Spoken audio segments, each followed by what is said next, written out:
Hey, what's up, YouTube? This is EV Comics, and it's time to return to the Rippaverse, ladies and gentlemen. We got another Rippaverse stuff. Alphacore 2, which is the only thing I've really been even slightly interested in when it comes to the Rippaverse stuff as of recently. I made a stream a little while back talking about the new deal that they had with Hachette, how I think that's going to breathe some new life into the Rippaverse and maybe keep them afloat a little bit longer. But I said that their continued success is going to be contingent on how good their comics are going forward. And this is their chance. This is the chance for the Rippaverse basically to sell me and bring me back in and say, hey, we're actually getting better at this, and we're going to commit to making better comics so that we can actually get customers to keep buying and get people interested in our world, right? And that's why I'm kind of giving this like a lot of I guess pressure. I'm putting a lot of pressure on this because this is, for me, this is my make or break. Am I going to ever buy another Rippaverse comic again? And the reason why Alphacore 2 is the one that I follow is because I actually really liked Alphacore. I thought it was pretty good. Nothing too crazy, nothing mind-blowing, but it was definitely the best comic of the Rippaverse. And I haven't read any of the Great War Separation. I haven't read any of that stuff. And the rest of the Horseman series, I've only read the One Horseman stuff. So there's obviously going to be some characters that appear here, and there are, that I have not seen before, but I know that they're in other things because of the reaction of certain characters. I can tell that there's some history there that probably come from those comics that I haven't read, and I'm not going to judge it based off of that just because I haven't read those. I'm not going to say like, oh, I don't know who this character is. Obviously, if I did my homework and got the rest of the books, I would know. The other thing is, and this is what I was a little bit of afraid of whenever I was coming into this, that it would do. Fortunately, it doesn't seem like I need to read the other comics to understand what's going on here, because I understand pretty fairly what is happening in this comic, because it is actually following up from the first comic, and it is doing it in like very near time after the first comic ends. And it's focusing on something that a lot of people have used as their biggest form of criticism for Alphacore 1, and that's that the heroes are stupid. And I can understand that critique for sure, because what happens, I'll do a crash course. Alphacore 1 follows the trio, defending Flora Spark from multiple different bad guys who are doing multiple different things, and it's sort of orchestrated, for the most part, by these two villains, Michael Copper and Lillian Ronashi, I think is how her name is. Anyway, these two villains are basically calling the shots for most of what's going on in Alphacore 1. And basically that they are trying to basically take over the city through organized crime and stuff like that. That's what it seems like, right? They have their own books coming out, which I'm sure will give some information. But the main gist is that the Alphacore end up getting a hold of this flash drive device type of thing. And Solari, being an idiot, plugs it into the ship's computer, which causes the entire fortress, the flying fortress of Alphacore, to collapse onto the city. And it, obviously it causes some damage. Obviously there's people in those buildings, some people die. And a lot of people said, like, this group of people is terribly incompetent because of this. And really, it's more like Solari. Solari is incompetent as far as technology goes. The guy's obviously a great fighter. He's super strong and durable. He's basically just Superman without the extra powers. He can just fly, super strong, super durable, all that kind of stuff, right? And because of this, he's not the most creative superhero. He's not the most interesting superhero when it comes to his powers, when it comes to his design. He's just basically Superman. In fact, he even has kind of the hair twirl, not in the middle of his forehead, but to like the right. And Braxwell is basically the exact same, except he just doesn't say much and will use weapons like rocket launchers and stuff, which I think gives him a little bit more of a creative edge. An idea of Superman using weapons is fun. I think that could be a fun idea. Maybe that should have been Solari's main thing, because he was a soldier and he should know what it's like to use weapons, but instead that goes to Braxwell. And we don't really know anything about Braxwell. After this comic, we still don't know anything about Braxwell. But the first comic, what I praised about the first comic was the character arc of Ingrid and this cop that she's teamed up with. This cop ends up having electrical manipulation ability, but he doesn't really consider himself that super. Ingrid is basically humbled by this and encourages him that he is exceptional.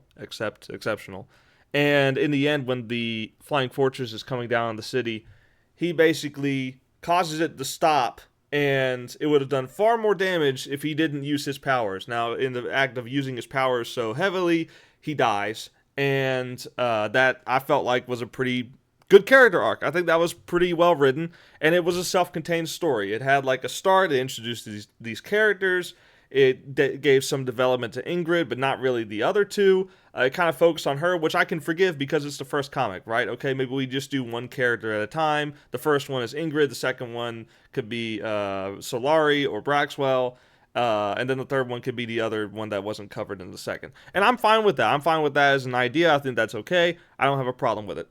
But the thing that people kept saying was that, this team is very incompetent and all this kind of stuff. Well, Chuck Dixon must have been listening to that, because this comic directly follows the consequences of that. It basically goes through and says, the entire city now is very distrustful of Alphacore.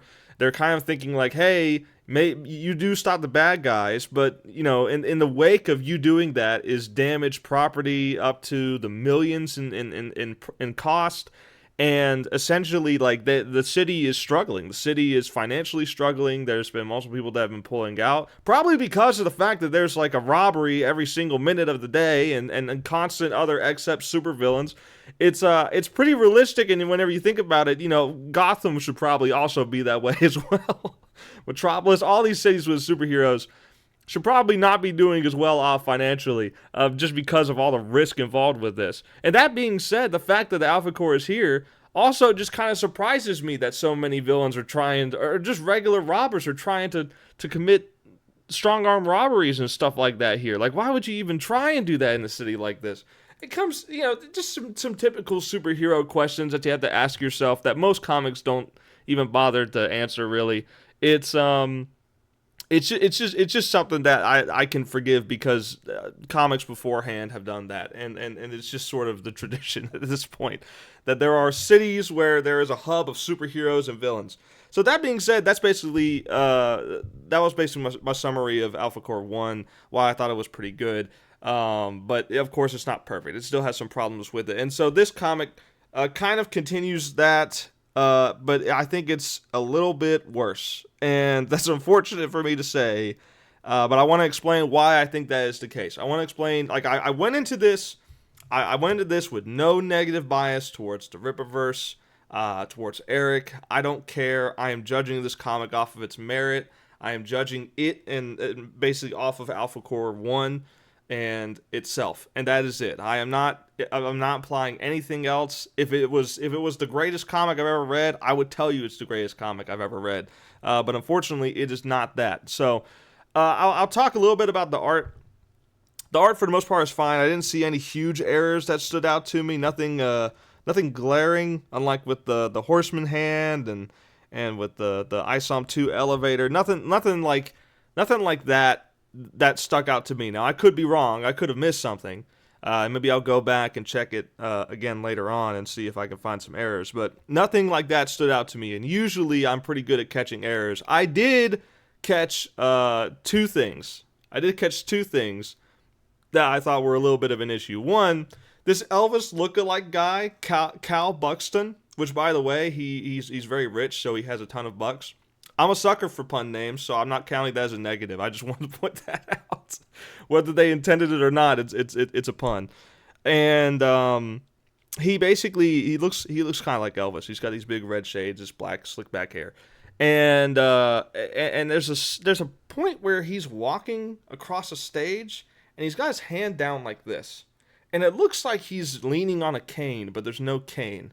And I don't know if he's supposed to have a cane there or not. He's kind of hunched over for the most part. Like he's kind of like just sort of looking like this all the time. But I didn't see a cane. There's no cane in his hand in there, and in fact, it just kind of looks like he's reaching for a dude's crotch, which is kind of weird. But but there's this guy basically shows up, and that's the only huge error I could see. Besides that, Brian Solari, the main character of these comics, the head of the trio of Alphacore, and Hector, the Horseman, look almost identical in the face. They're both white guys with square jaws and huge muscles with black hair about the same length, and they look identical. Like, I kid you not, there's a short panel where Hector is watching the scene where on TV where the Cal Buxton is walking on stage, and he spits out his drink or whatever because he sees him, which tells me that he's a character that's appeared in The Horseman. Which is, I think that's good. Good job. You established that this is a character that I would know if I read those comics. And it doesn't feel like he's out of place. It feels like his character, I understand, is kind of a sleazy rich guy. He might be a Lex Luthor type. That's what I get off of him, and I'm pretty sure that's what his character is. And Horseman doesn't like that.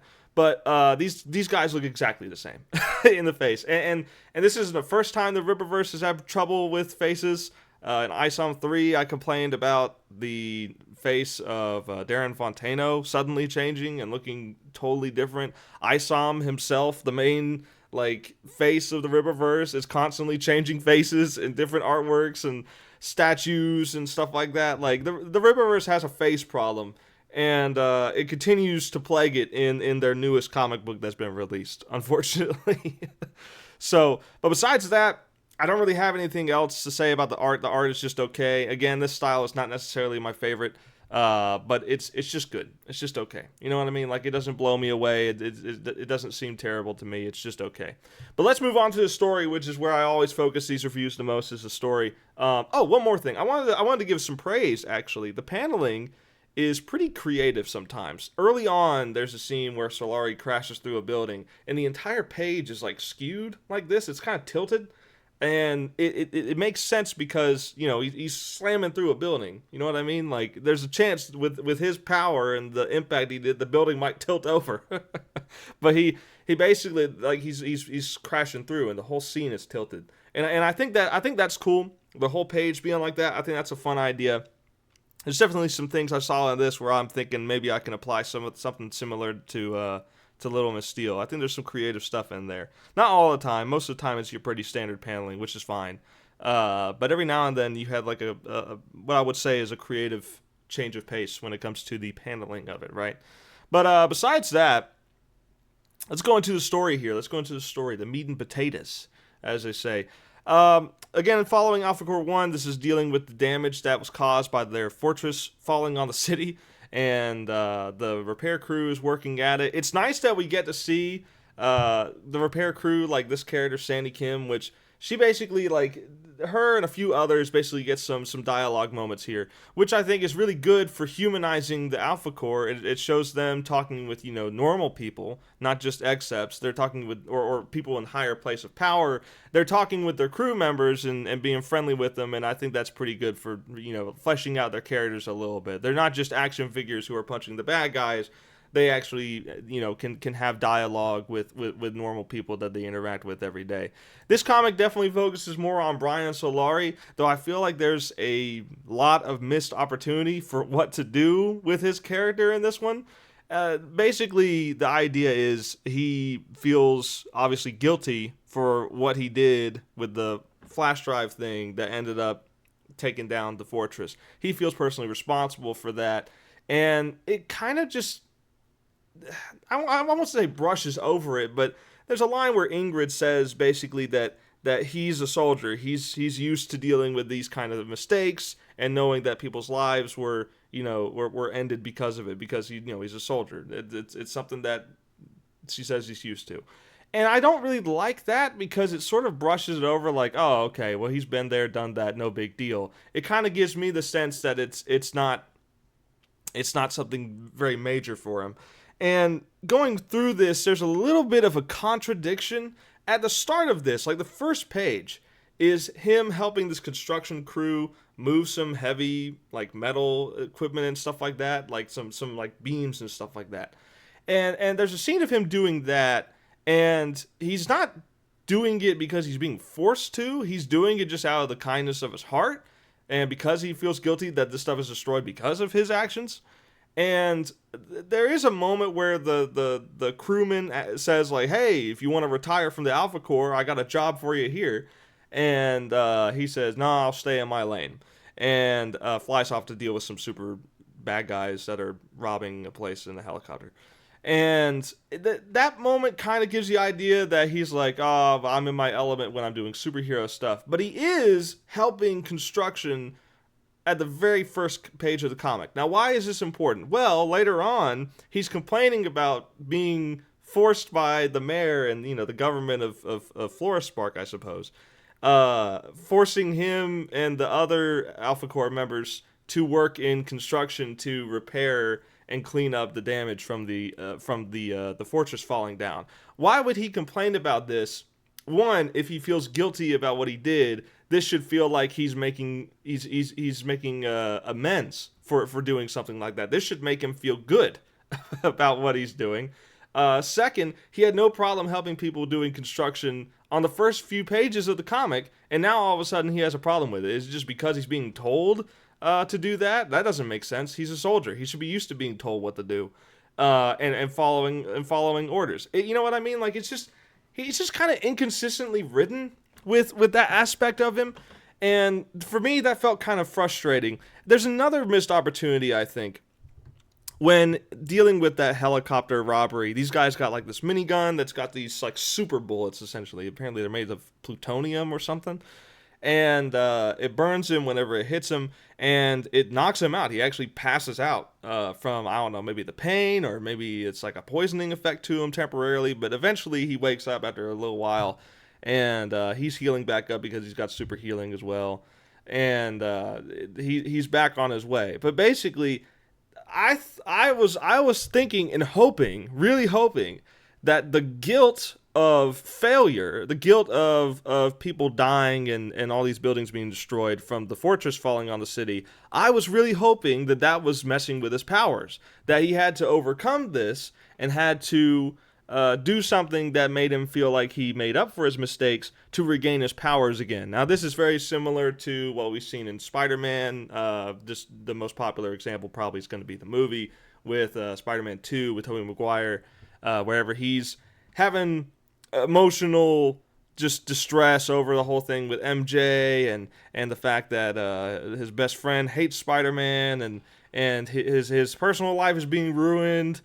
Spider-Man's life is being ruined. Like, he's just in a bad place, and his powers stop working, and he only regains his powers whenever he realizes that he has to be Spider-Man. He needs to be Spider-Man. It is his calling.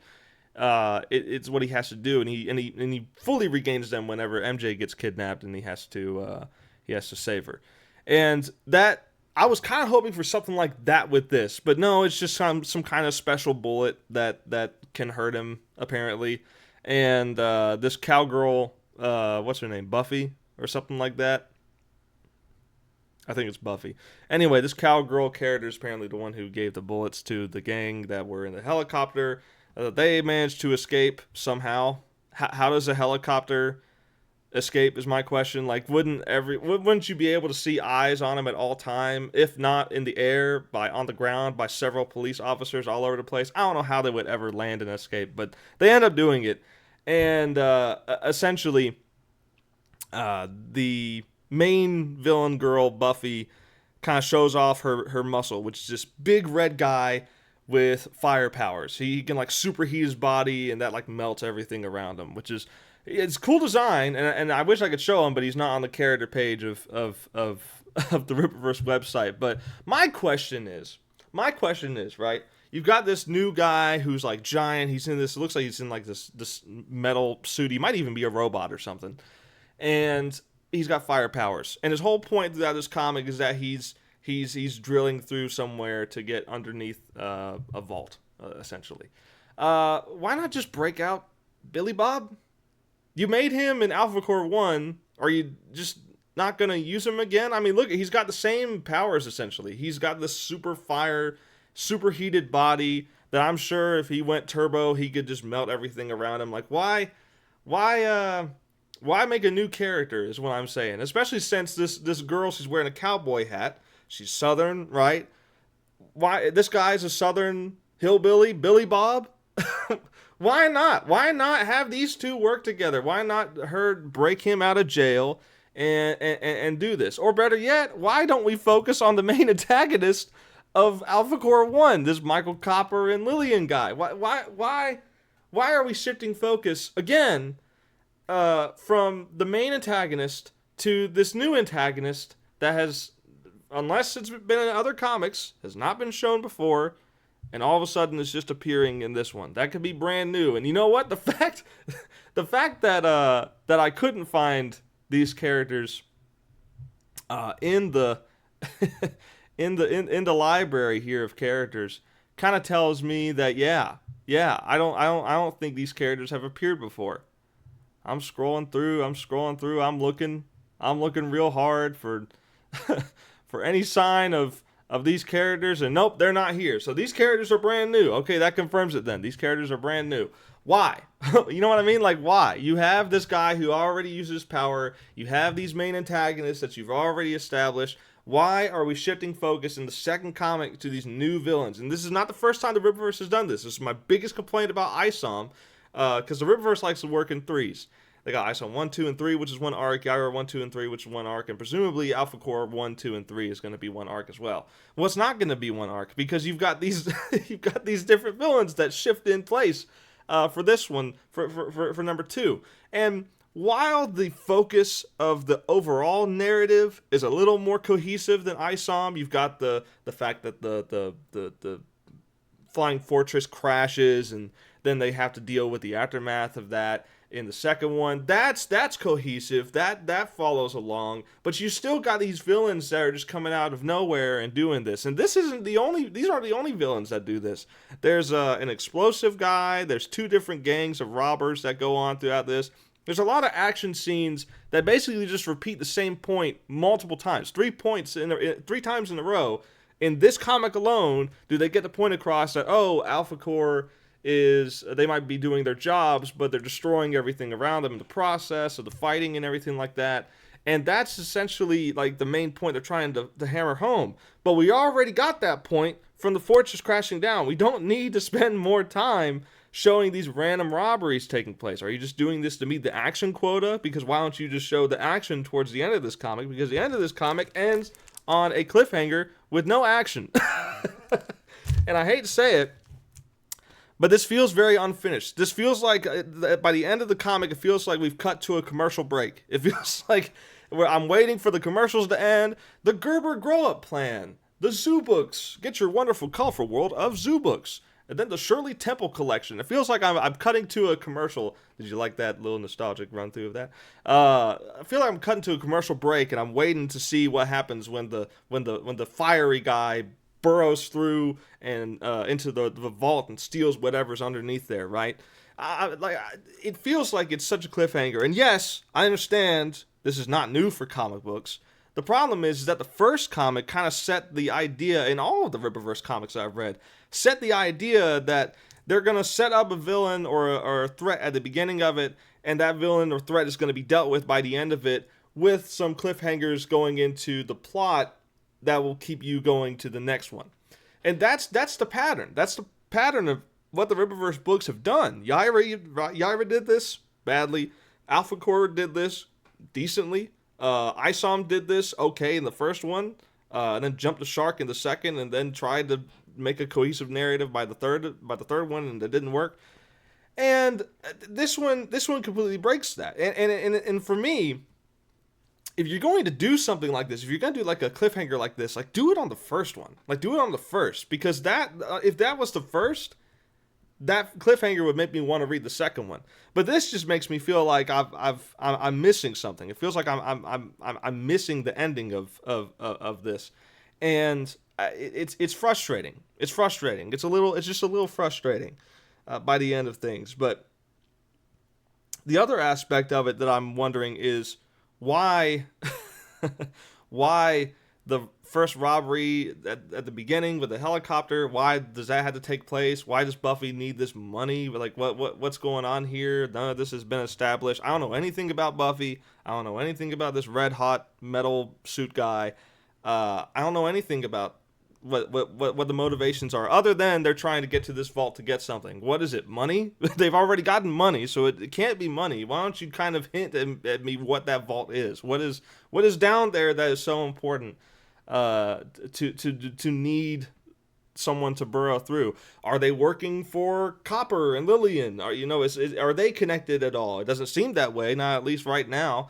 Couldn't you have done some kind of hinting at that maybe a little bit? Like, maybe you don't outright tell us, but maybe you show some things that kind of suggest that that's the case. Instead, it just feels like this Buffy cowgirl is, her own entity. It feels like she's not connected to anything. And again, just like with ISOM 2, it's frustrating because I get invested on this thread. I get invested on this antagonist, and I like the character designs, like Billy Bob and the Gigawatt dude, whatever his name is.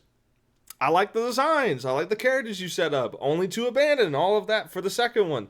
And sure, some of the designs are cool, like the red hot mech guy. He's cool. The cowgirl is hot or whatever. Like, okay, fine, but am I interested in any of them right now? No, I'm not interested at all. And it's frustrating, man. It's frustrating because this is Chuck Dixon. And I hold Chuck Dixon at a higher caliber than any of the stuff that Eric or the Soskas have written, just because this guy has so many decades of experience in the comic book industry. And by the end of this, I feel like I'm having the same frustrations I've had with the other series. It's the same feeling that I'm having with this. So, I don't know. At the end of the day, it's just a letdown. And again, I put a lot of pressure on this book because this is the first one I've bought in a while, because I thought that the Rippaverse is just sort of not really doing it for me. And I'm like, you know what? Maybe I give this one another chance. Maybe I give the Alphacore a chance because I like the first one. Maybe this will bring me back in. Maybe they're genuinely making the strides to improve the books and make the stories more interesting, make the characters more interesting. And I'm getting none of that. Braxwell is still boring. Braxwell is still mainly silent dude who doesn't really have any kind of characterization other than he's silent. And it's the dialogue. There's a few areas where the dialogue is repetitive. Some of the same words are used over and over again. Some things just being said that are basically other differently worded sentences that are the same sentence that they just said. They just said two of the same sentences, just slightly different. Still the same dialogue problems that they were having in Yaira, the same narrative cohesive problems that they were having in ISOM, and it's in Alphacore.